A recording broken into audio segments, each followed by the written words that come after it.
好，来，乡亲啊，继续来看，行政院针对立法院通过的财政收支划分法歪附属，也就是歪签名确认。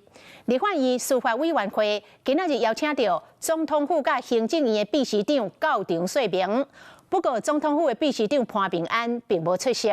调集委员王晓玲批评讲，这是藐视国会。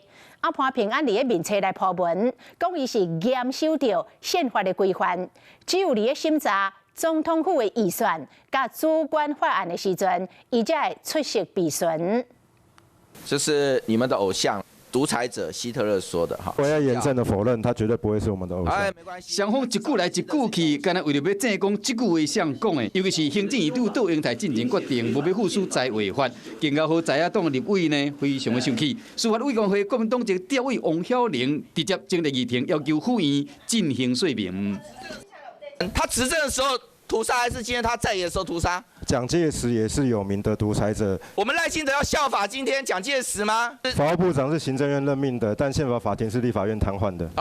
是讲工程委员会总统府秘书长嘛被邀请出席，也不过无看到潘平安。如果说潘孟安秘书长不行出席的话，副秘书长也必须要到。他们今天没有出席，伤害国会民主，那么藐视国会。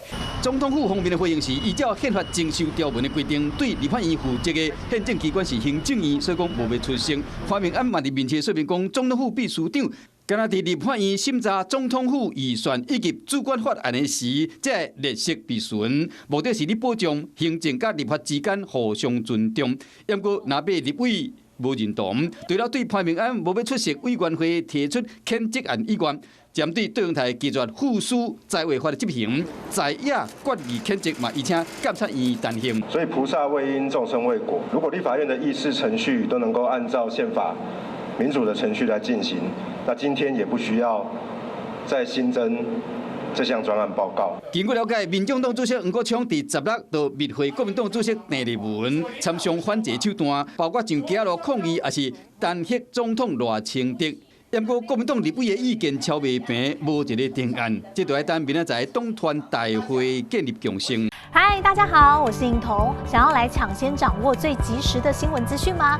赶快订阅、按赞、开启小铃铛，锁定华视新闻的 YouTube 频道。